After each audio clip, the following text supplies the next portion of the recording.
Good morning, Golden Bear fans. Welcome to another episode of the Tell the Whole Damn World podcast. I'm your host, Reza Serafinejad, and it's another great day to be a Bear. It's the last week of 2024, and I hope all of you out there are enjoying the holidays and are looking forward to kicking off the new year in style. We've got a great interview to share with you today.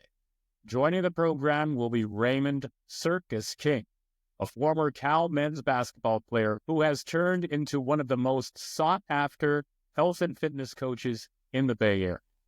We're going to talk about his experiences as a student athlete at Cal and learn about his approach to working out and staying healthy. And some great news to report that just came through the other night in football. Star running back Jaden Ott has announced that he will be staying for his final year at Cal. That is obviously huge news for our football program, and I have to admit I haven't been able to stop smiling since I first heard about it. And if you haven't yet seen his Twitter announcement, I highly recommend you watch. It's great. Together with fellow running back Javion the Jet Thomas and linebacker Supreme Cade Uluwave, we've got some great players coming back for next season. And now that the 2024 football season is officially behind us, we will plan to spend more time focusing on the men's and women's basketball teams, along with the other spring sports moving forward. In the coming weeks, we look forward to interviewing Cal women's basketball coach Sharman Smith. I want to give a shout out and thank my buddy Kirk Artosian for surprising me with a Christmas gift. It was a garment steamer I used to iron out some of the creases you may have noticed in the Cal flag behind me. Thanks so much, Kirk. And lastly, Ahmad and I plan to have our first Tell the Whole Damn World open office hours on Wednesday, January 15th at Raleigh's at 4 p.m. Not coincidentally, that's the same day and time the Cal men's basketball team will be playing the North Carolina Tar Heels in Chapel Hill. We would love to see you there if you can swing by to say hi. And if you missed that one, don't worry. We're going to plan on another one in February and each month after that at different locations around the Bay. But right now, we're going to jump right into our interview. Joining me in a moment will be my co-host, Cal legend Ahmad Anderson, and together we will welcome Raymond Circus King to the program as our featured guest.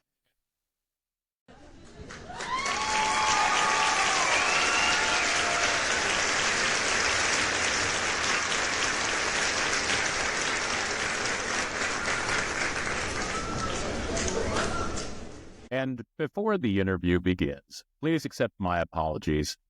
During the recording of our interview with Raymond, we encountered a technical issue that impacted the quality of the audio recording. We will do our best to make sure this won't be an issue again. We appreciate you and thank you for your understanding. Raymond Circus King is a Bay Area native who, before coming to Cal, starred at El Cerrito High School and was an honorable mention McDonald's All-American. He was a part of Cal's last Sweet 16 NCAA tournament team in 1996-97 and also played on Cal's NIT Championship team in 1998-99. He then went on to play professional basketball internationally. Today, he is widely regarded as one of the top health and fitness coaches in the Bay Area, who is passionate about helping people become the healthiest and strongest versions of themselves. He lives by the motto, health is wealth. Welcome to the show, Raymond. We appreciate you making the time. Thank you. Now, you're Bay Area born and raised. When did you first start playing basketball, and when did you first learn about Cal growing up? I started playing ball around, I would say, 9 years old, and into my first nice team around 10 years old at the El Sobrani Boys and Girls Club, El Sobrani. Yeah. And that was like, okay, had your uniform on, practicing. I still remember like it was yesterday. You know, it was amazing. I fell in love with the game. My mom had a boyfriend named Glenn, and he told my mom that I was, pretty good, and I should go to this camp at Cal. And it was a Cal basketball camp, so he got me in the camp, and his good friend was John Wheeler, my first coach at Cal. And being there, on the campus, I saw Kevin Johnson there, and that was a big eye-opening experience for me, being at Harmon and Edmund Campanelli at the time, and I remember seeing the Unit 3 and all the kids at Cal, so it was just like an amazing experience for me. No wonder that you became a Cal fan way back.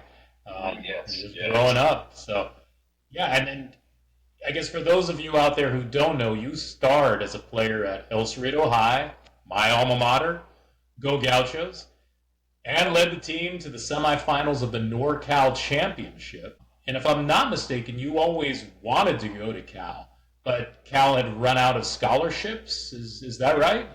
Yes. Todd Bozeman, who was like an older brother to me, Congo father figure, so he stayed on me and recruited me at a young age, and he would show me drills and all kind of this basketball, skill development. And so for me, it was always a dream to play for him, and playing at Cal. That's always my dream to play. So my foundation comes from Cal camp, be with Todd Bozeman. You're on that campus, just the energy, especially him. He has so much energy as a coach. He's a player's coach, and I love that dude, man. So he's one of my main reasons for actually going to Cal, actually. That's amazing, man. I guess self-disclosure to the fans out there in the world, Mr. Circus King is my neighbor in the great city of Richmond, the city of pride and purpose. And also being a guy, being local, 2 BART trains rides from Berkeley. What was that experience really for you once you knew you were going to Cal, to be at Cal and being local, playing in front of your homeboys and the people you knew? What was that like for you, man? It was a dream for me, a dream come true. Growing up watching the games, and actually I went to a lot of the basketball games, and 12, 13, 14, 15 years old, I spent all the games.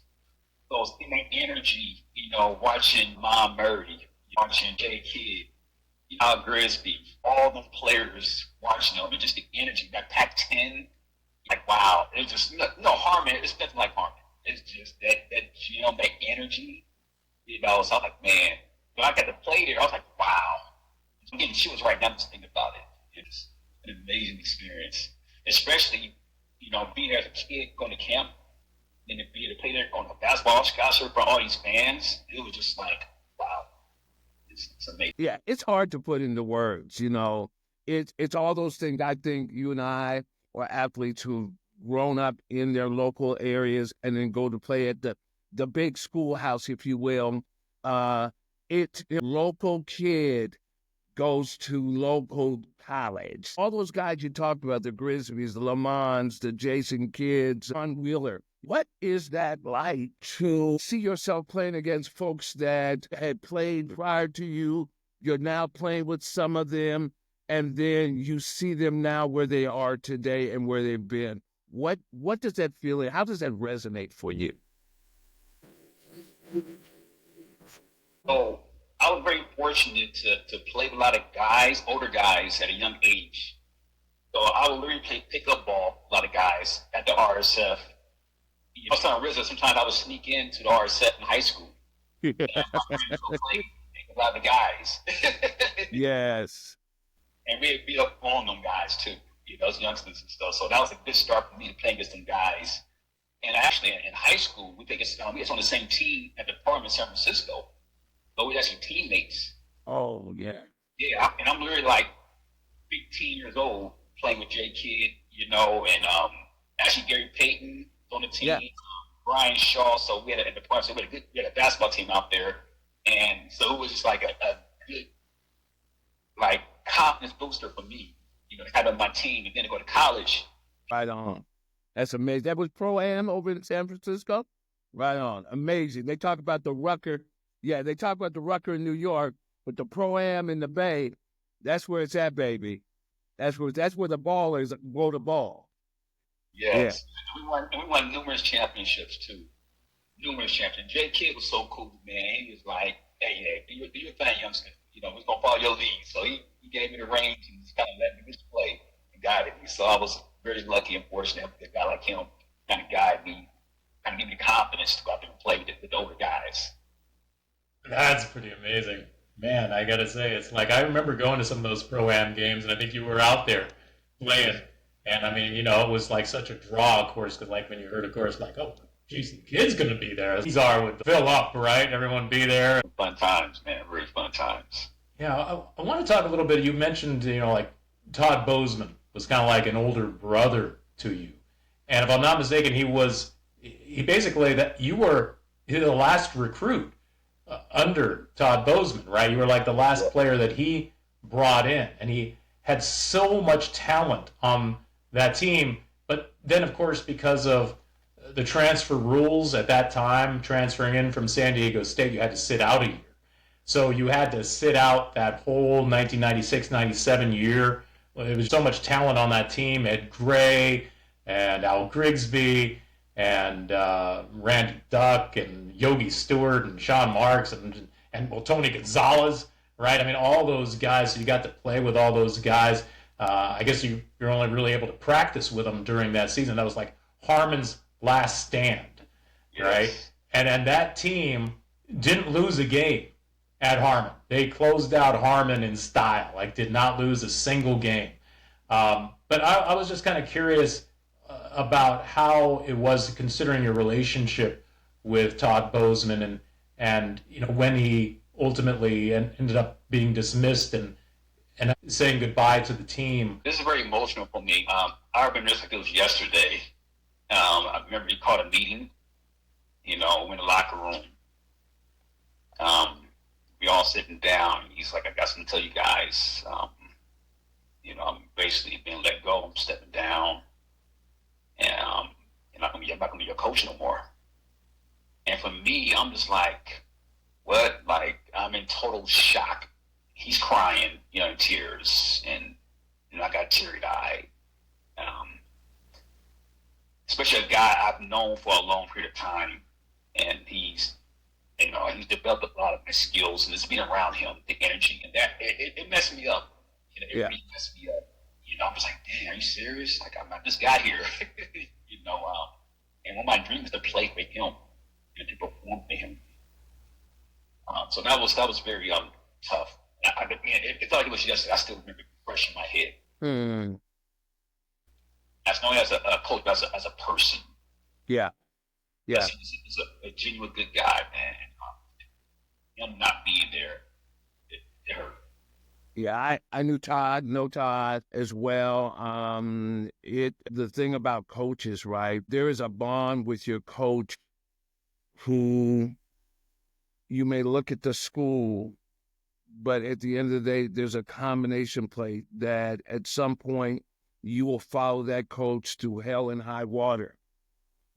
And the reason you do is because that person has embraced you, has been there to lift you up, and when you are down, they are there to support you. At the same time, they are there to keep it real with you and critique you. And that kind of maturation as an athlete, for me, and as I hear through you, that takes place as a young man grows to be an adult. And that psychosocial development is something you carry and never leaves you. I mean, I walked onto Cal football and the coach had said, hey, you've earned the right to get this scholarship, was Roger Theater. And I had the same experience that he brought us in the room and he called me and said, I want to talk to you. Before I let the team know, but they're letting me go. And in that moment in time, I was lost for a minute. Like, what does that mean for me? But let me ask this. The NIT Championship in 1998-99, you played a lot of minutes in that game that we won over Clemson. and you were really locking down on defense and really did a lot to keep them from scoring there late in the game. And I think, we ended up winning by 1 point, 61-60, if I'm not mistaken, going on that run at the end of the season. Because you guys won 5 straight in the postseason, if I'm not mistaken, to capture that championship. Right? Yeah. First by saying, playing in Madison Square Garden, the mecca of basketball, it was like, wow. So to be there and to play in that, stadium at the highest platform was amazing. And to win it, it was like, wow, like I can't believe we just did this. Also at the same time, I still believe we kind of underachieved. Like we should have been into the NCAA tournament, so we didn't win NIT, but we still felt like we underachieved with the team we had. But still to win that championship, the excitement from everybody, it was just like, it was amazing. And just being there in New York, Madison Square Garden, championship, that's the peak, so that was an amazing experience. Well, that was an exciting time for me because I was in graduate school at Columbia University. And Michael Sawyers, who was one of the assistant athletic directors at the time, was out there. And he told me, I'm coming out there to the NIT. I was like, oh, man, I want to go. He said, I could get your ticket. I said, oh, my classes are crazy. They're all in the evening. I'm not able to make it, blah, blah, blah. So we many of us who were Cal graduates were at the Amsterdam Cafe in New York of 116 in Amsterdam, and we're watching the game. And you would have thought it was Pappy's or Kips or anywhere else. We were Laval's. We were going crazy to see you all doing what you did at that period of time.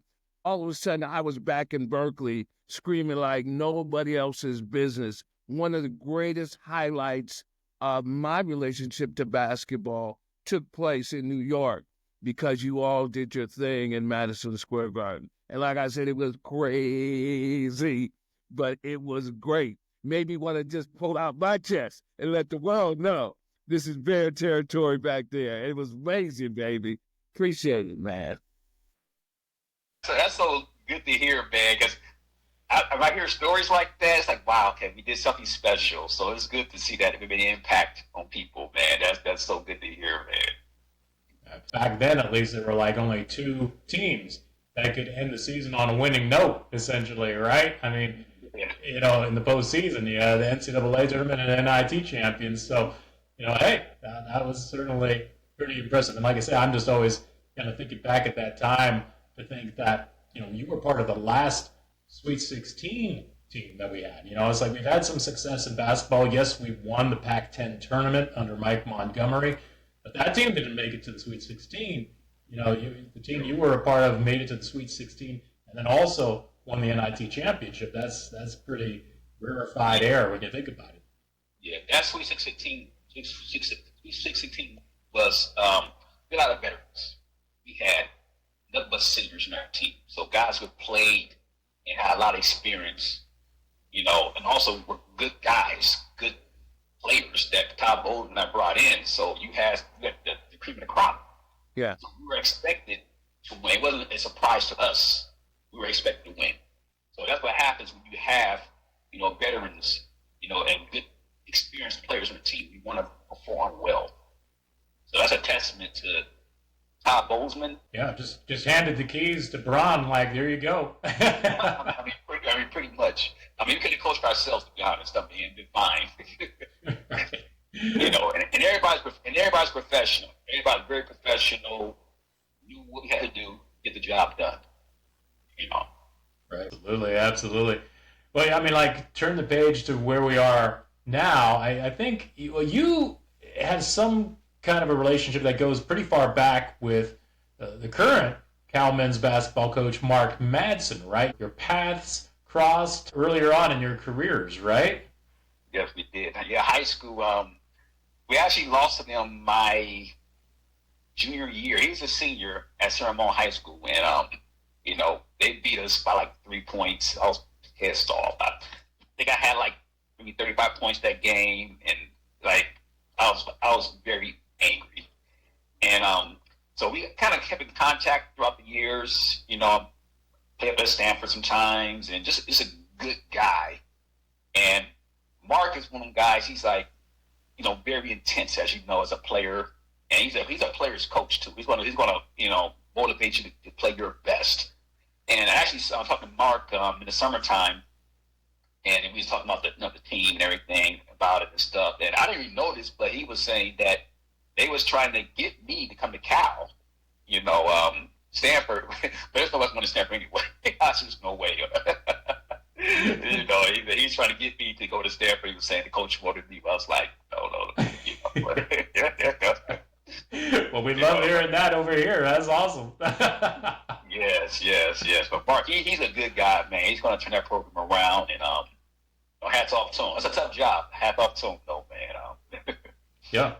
No. I mean, I have to imagine. I mean, in this current climate, with the transfer portal and NIL and all of that stuff, I mean, you can see that it seems like the men's basketball program is navigating it fairly well, trying to identify and bring in new players, but it's almost like a hard reset every year. And like when you mentioned the team with Harmon's last stand back in 96, 97, full of seniors, full of guys who had all been there and kind of played together for a while, that cohesiveness. I think there's a lot to be said, especially in basketball, where when you have that continuity of having played with guys through the years, where they're going to be on the court. You can count on them to knock down that shot. No, it's chemistry. You got that chemistry over the years. You come. This is your brother. You sleep together, you fight together, you wake up together, you eat together. You do that throughout the years. So you know this person, what he likes, what he doesn't like, off the court and on the court. Yeah. So it's hard to establish that in 1 year. You need, a couple, at least 2 years, 3 years, and the more the better. So guess what? You have 4 years of people knowing what they like, what they don't like. That's a recipe for success. This new climate, basketball we're living in, it's going to be challenging for a lot of coaches to keep teams and players together because of the NIL and the transfer rules. Now you can leave and anytime you want.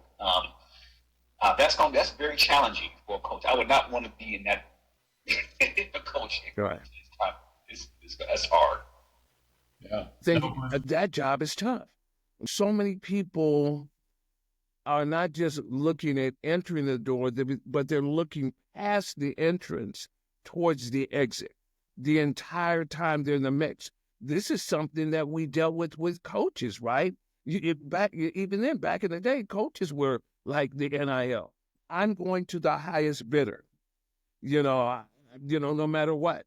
This team may be not so great, not as great as the team I was with, but you're going to pay me and I'll go.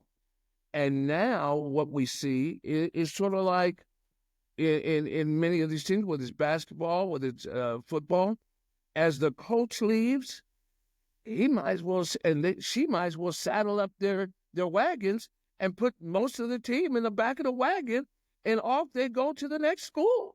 So I don't think there's no secret sauce to keep folks there except by winning. And if you win, you're in better shape. It is tough, and I wish the basketball team much success. I am a Mark Madsen fan. We became great friends. I like the conversation he has with the student athletes. I've had an opportunity to meet some parents with the basketball players coming in, and he's real. He's genuine, he's sincere, and he loves the guys who play for them. So after you were done playing at Cal, if I'm not mistaken, you went overseas to play professionally. And Yes. I was kind of surprised to hear of some of the places you went: Switzerland, Italy, and Iran. Yeah. Amazing. Yeah, it was definitely an eye-opening experience for me, and I'm very humbled by the experience too. Again, it's feel like it was yesterday. My first place I played was Switzerland, and I remember when you're young, you don't have context of anything. So I remember going to Switzerland. I'm actually very nervous. First time going overseas international with myself, and I'm thinking Switzerland, all white people, blonde hair, blue eyes, but nah, you got Asian people, you had African people, all diverse group of people. I'm just like, wow, like, didn't know. It was a culture shock for me. So this is the first time I actually had to cook for myself and make food for myself. Because, of course, at school, we had everything done for us. So it's the first time I actually cooked. So I'm shopping, not knowing what certain things are, and some picking things up. So for about 3 months, I'm cooking what I thought was chicken, and I'm baking it, I'm frying it, and then there's a girl I was started a date out there, and I said, I'm making some chicken. And she's like, it's not chicken. What do you mean? Look at this, it's chicken. No, this is ostrich. Ostrich? What do you mean ostrich? You say for 3 months eating ostrich? So I just took me to the store and showed me, this is chicken. I'm like, oh, are you serious? Like, so that was a big shock for me. I mean, I had no clue. I mean, it tastes like chicken, but... And that's what they say, is they always say, it tastes like chicken. This is crazy. Awesome. I got another funny story for you, too, in Switzerland. So my car had a stick. So I know how to drive a stick. And so I had a car, and I barely drive it. And it was snowing, so there's no way I'm driving a stick in the snow. I had my teammate into the store. So the store is probably like a 5-minute drive, but like maybe a 20-minute walk. So he picks me up, takes me to the store, someone come back in about half an hour to come get you. Okay, cool. So I do my shopping, got my groceries, and I call him up. And he's not picking up. I'm like, oh, okay. And I wait like 10 minutes, call him again. He's not picking up. I'm like, oh, man. So I'm like, I guess I gotta just walk home. So it's snowing. I got these bags in my hand. I'm slipping and sliding. I'm mad as heck. I'm like ready to curse this guy out, right? My teammate. And then I'm like, hands are like frozen, right? I'm just like, oh my goodness. So I'm like, I need to get inside. If I open the door up, and first thing I do is, okay, I need to get warm. Put the hot water on. I put my hands in the sink with the hot water, and I was like, oh my! I thought my hands were going to burn off. I was in a fetal position for like hours. I was crying, and I was like, I thought my hands were going to tear off. And then after about a few hours, it kind of started to go down a little bit, and called my teammate up, cursed him. He fell asleep. What I found out was that you're not supposed to put hot water on cold hands like that. You're supposed to use cold and gradually build up. So I went from hot to cold. I didn't know that. Yeah. And like on the verge of frostbite, sounds like. Oh my goodness. I thought my hands were going to fall off, literally. I thought I was done. I was crying. Yeah. So one of the reasons why I thought you'd be such a good guest is because you've become this very well-recognized health and fitness coach here in the Bay Area. And, how exactly did you make that transition from basketball? How long have you been doing it, and how did you really fall into that? So I've been very blessed, very fortunate, again, to have good people in my life. So after basketball, I was going to 24 Fitness up in Hilltop in Richmond. And I would still work out all the time and train, just, keep myself in shape and play pickup ball all the time. And I had a good friend named Kevin Hodges. And to this day, he's like an older brother, mentor to me, good guy. And he worked out up at 24 Fitness. And at the time, I was trying to figure out what did I want to do. And I thought about pharmaceutical sales, high-tech sales, and things weren't going as planned.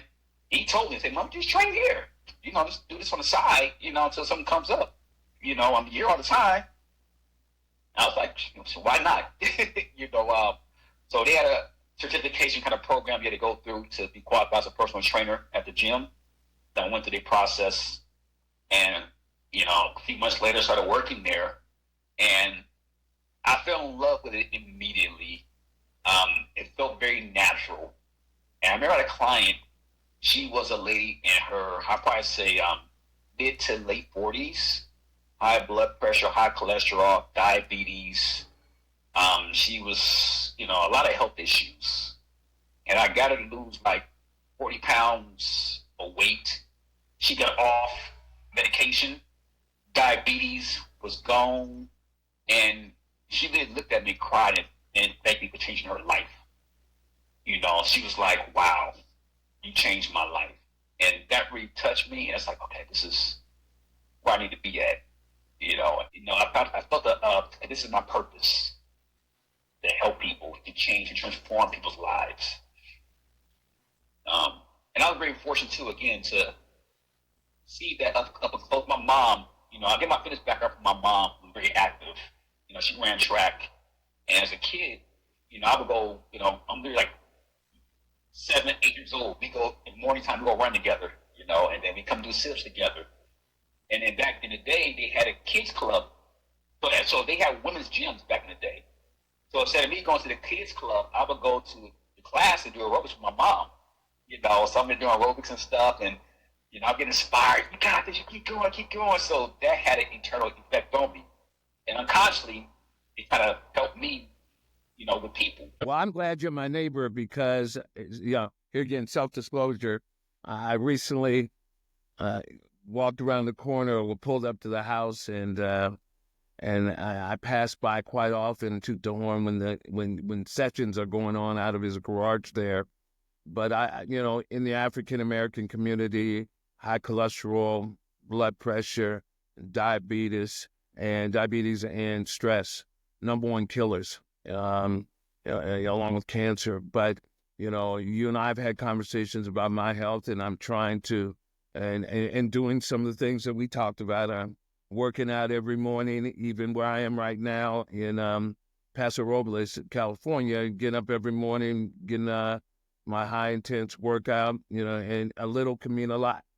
And, I've seen the difference in things we've talked about and things that I'm doing, but it does make a difference, not only for the physical, but the mental health as well. And I'm a huge advocate, but Circus, you're doing great things in the community.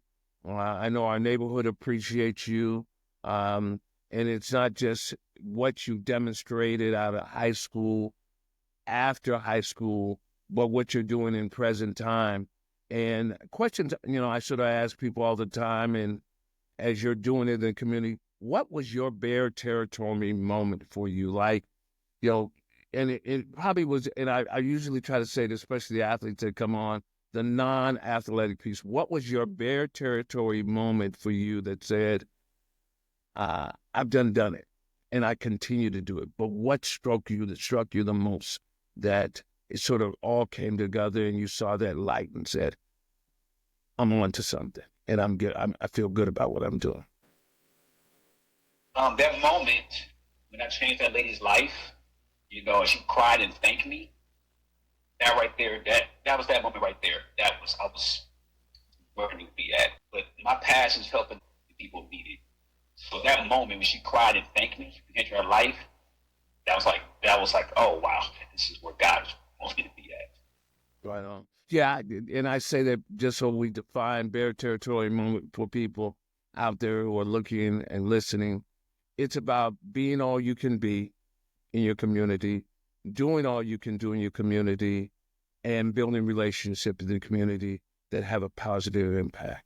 And so we thank you, sir, for being that role model, not only to us, but to the community. And I see it in action every day, and I have much love for you, as you know. Now, I wanted to just say 2 other little things here. How can people contact you to learn more about having you be their personal trainer? Are you taking on new Yeah, yeah. clients? If people are serious and they willing to put the work in and want change, yes, I'm open to working things out with people. My phone number is 510. I'm open book 510-685-2117, and my email is fitnessforreal@gmail.com. FITNEZZ, the number 4, real@gmail.com. And you also can find me on Facebook. Put in Raymond King Jr. I'm also on Instagram as Fitness King, FITNEZZ King on Instagram. The easiest to try to, call me, text me, email me, or on Facebook. That's great. No, that's great because I can just imagine. We were talking offline, and I grew up overweight until like my sophomore year of high school when I ended up starting to work out and taking working out and nutrition much more seriously, and then the biggest change for me later in life was actually intermittent fasting. And you and I have talked a little bit about the benefits of that. And, if there's just like one little takeaway, and I think you might agree with this, but, one of the worst things you can do is when you first wake up in the morning and have like a breakfast cereal or something like that, some sugar bomb, like, you know what? That's not the way that mankind evolved. Like when you wake up, there wasn't just food waiting for you. You'd have to go hunt for it. You'd have to go try to get it somehow. Right. So, the best thing to do is, you have fasted all night. And so keep fasting. Don't, drink water, have black coffee with nothing in it, and push back your eating window so that you don't actually start eating until lunchtime at least, or sometime after that. And you'll get past that hunger in the morning, and you'll be more productive. And that intermittent fasting, I tell you, it's a life changer. It's all kinds of positive effects for your biomarkers and all kinds of things. So, I just highly recommend that, and also avoiding, high carbs. Stay low carb diet as much as you can. Emphasize your protein and fats, because that's actually what you need. Eating fat does not make you fat, contrary to what the media might have led you to believe. So, yes, sadly, America has got a lot of people this way sick and unhealthy. I remember as a kid myself, growing up eating, I kid you not, I ate like 5-6 pancakes in one setting. Butter, syrup, and this is growing up, and like it was nothing, Yeah. and then wonder why in class I'd be sleeping. Right. They didn't know why until as an adult, I'm like, oh wow, look how I ate. And luckily I was able to change, but sadly a lot of people who still eat that way, grown people still eat that way because of what they've been told. All these cereals, all this sugar, even orange juice is just full of sugar. right. You know what I'm saying? I tell people eat an orange. You don't have to drink an orange. You eat an orange. You can easily, drink 10 oranges, but can you eat 10 oranges? No. You can drink 10 apples, but can you eat 10 apples? No. So I tell people eat your fruit, don't drink your calories, don't drink your fruit. That's So right. people need to start, being mindful of it in their body and to start questioning things. I've always been a person that questions things, and I'm gonna ask why. Again, all the bread stuff they told us, the food pyramid, bread, oils, all that kind of stuff, and the meat stuff at the very bottom, and a lot of people got sick and died unhealthy because of that. What they've been told us to eat. Right. Like you said, we should not be starting our day with Right. sugar and all this Yeah. in our body, and then you wonder why people crash, you have no energy, you feel sluggish, and why I feel this way? Well, look at how you're eating. So I was just going to say that the consistency of, staying consistent with your workouts, whatever it is. If you can just do something, but being active, you have a little saying in addition to health is wealth. I think motion is lotion. And we all get older, and you got to fight against that, and you just got to keep in motion. Do something, because that consistency over time is what's really going to pay off and make a difference in your health and well-being. Yes, and everything compounds. I was 10 minutes a day. It's 10 minutes a day. That 10 minutes a day is being 30, 40, 50, hundreds of minutes. It adds up over time.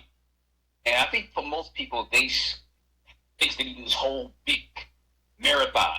Nah, you can do a marathon. Just get on base and stay on base. It doesn't have to be an all or nothing thing when it comes to your health. And as an athlete, too, we have this mindset, I have to go hard, I have to hit the home run. No, just get on base. Stay on base and just stay consistent. And things will compound and you will feel better and you'll get more energy and you'll get a rhythm. But you got to stay on base. You can't have an all or nothing mentality, which most people have. Most people have, I can't hit a home run, I can't do it. Like, no, you don't got to hit a home run. Just on base. Just stay on base. And stay consistent, like you said. You never want to be out the game because you feel like you have to hit a home run. You don't have to do that. Stay on base. Especially at an older age. You want to stay consistent as much as possible. Right. Right on. Well, hey. At my age, getting on base is a good thing, baby. That's a home run. That's a home run for me. Good. Yeah, 100%. For real. All right. Well, hey, thank you so much, Raymond. We really appreciate you making the time today. And I guess anything else, Ahmad? I know you got to run here soon, so. No, I just want to say thank you again. Really appreciate you, man. Continue to do what you're doing in the community. You'll see me soon. I have some good news around weight I've lost and my blood pressure's gone down, and I'll be doing some of my labs at the end of the month. So I'm excited, and I appreciate your wisdom and your guidance. Yeah, appreciate it, brother. Appreciate it, man.